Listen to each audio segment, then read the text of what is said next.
Certo, expressando sobre biotecnologia, anuncia o nascimento de 3 filhotes de lobo terrível, espécie que inspirou os lobos gigantes de Game of Thrones. Beleza. Cientistas da empresa estadunidense Colossal criaram filhotes de lobo terrível usando DNA antigo, clonagem e tecnologia de edição gênica para alterar genes do lobo cinzento, o parente vivo mais próximo do lobo terrível pré-histórico. O resultado é essencialmente uma espécie híbrida semelhante em aparência ao seu precursor extinto. Para atingir o objetivo, a empresa usou tecnologia CRISPR para remover certas variantes genéticas do lobo cinzento e substituí-las por características associadas àquela questão da FUVEST 2026, né, que caiu. Aos lobos terríveis, muitos críticos da extinção argumentam que criar e reproduzir as criaturas híbridas poderiam colocar em risco os animais vivos, usando como substitutos conforme argumento, sei lá o quê, né? Bababá, bibibi. E ele diz aqui, né? Analise as questões sobre os assuntos relacionados ao enxerto. Eu coloquei marque verdadeiro ou falso, no caso da UFS, que seria para você saber o que está correto e fazer a somatória. Numa questão de somatória, se você marcar uma questão errada, você perde a questão. Então, muitas vezes, se você está em dúvida, é melhor não somar ao ponto final, tá certo? Mas aqui eu coloquei como verdadeiro e falso para a gente analisar. Primeira afirmativa.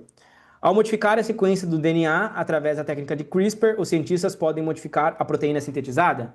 Sim, na técnica de CRISPR, se eu modificar a sequência codificante de DNA, estou modificando a sequência codificadora ali do RNA mensageiro, os códons, e ao modificar a sequência de códons, eu tenho um correspondente aminoácido diferente, e com isso eu tenho uma proteína diferente sendo formada. Então, sim. Por isso que eu tenho ali diferenças sendo formadas. É por isso que o lobo vai ter características de pelagem, coloração, tamanho diferente. Toda essa característica de pelagem, coloração, tamanho, são expressões proteicas, tá?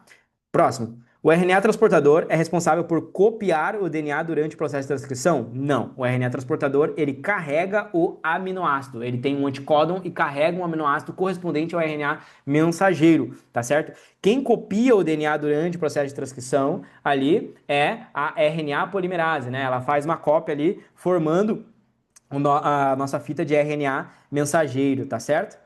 Então nós temos ali uma fita de RNA polimerase polimerizando uma nova fita de RNA mensageiro. Então essa aqui é falsa. Show? Vamos lá. O material genético é considerado degenerado porque, opa, o material genético não é considerado degenerado. O material genético é o seu genoma, ok? O que é considerado degenerado é o código genético.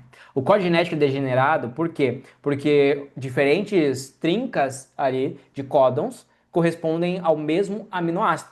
Então eu posso ter uma trinca de códon ali que corresponde à alanina e a mesma trinca de códon, uma outra trinca de códon diferente também corresponde à alanina, tá? Então isso faz com que, por mais que eu mude uma base nitrogenada, eu ainda consiga produzir o mesmo aminoácido. E isso é importante ali, né, para evitar tantos erros genéticos, tá certo? Então o material genético, ele não é generado, é o código genético. Então essa aqui está falsa. Próxima. Cromossomos homólogos têm o mesmo genes, mas podem ter alelos diferentes. Sim, cromossomos homólogos, eu pareio a mesma região centromérica, então o mesmo centrômero, tá certo? Então aqui eu tenho os meus cromossomos homólogos, digamos aqui, ó, tenho ali minhas cromadas irmãs, eu tenho outros cromossomos homólogos. Então olha só, cromossomos homólogos carregam os mesmos genes, tá? Então aqui eu tenho o meu lote gênico, digamos que aqui eu tenho um gene e aqui eu tenho o gene. Então eles carregam os mesmos genes na mesma posição, mas eles possuem alelos diferentes. O que que é o alelo? O alelo é a característica, tá? A característica. Então, esse gene carrega um alelo, por exemplo, azinho recessivo. Esse gene carrega um alelo, por exemplo, azão dominante, tá? Então, eu posso ter o mesmo gene para coloração do pelo e um gene tem uma informação dominante, né? E o outro tem uma informação recessiva. Então, cromossomos homólogos carregam os mesmos genes na mesma posição para olho, para pelo, para tamanho, sei lá, para várias questões, só que esses genes têm alelos diferentes. Bzão, azão, azinho, bezinho, czinho, tá? São os alelos característicos, né? E a partir disso eu tenho os cruzamentos e a variabilidade genética. Com isso é verdadeiro, tá? Próxima. A engenharia genética baseada em CRISPR permite modificação quando realizada em gametas ou zigotos em estágio inicial do desenvolvimento. Sim, a engenharia genética de CRISPR permite uma modificação, né? Então é assim que eu formo um indivíduo geneticamente modificado quando eu faço essa modificação nos estágios iniciais. Quando eu faço ali, né, no formato, utilizando uma célula que é embriogênica, né? Uma célula de zigoto. Se eu fazer essa edição gênica em uma célula somática, tá? Eu não vou gerar um novo indivíduo, porque isso não é passado para frente por hereditariedade. Então é diferente eu fazer um processo de terapia gênica, que é um processo onde eu altero uma informação genética, ali uma expressão de uma célula somática, de um tecido do seu corpo, quando é diferente daí quando eu faço isso em uma célula germinativa, uma célula que vai gerar um novo embrião, tá? Aí nesse caso, né, eu estou utilizando ali um gameta, ali um zigoto, e eu vou passar essa informação para frente, eu vou gerar um indivíduo, né, um organismo geneticamente modificado, e essa informação vai sendo passada para todas as gerações se houver cruzamento, tá? Próximo.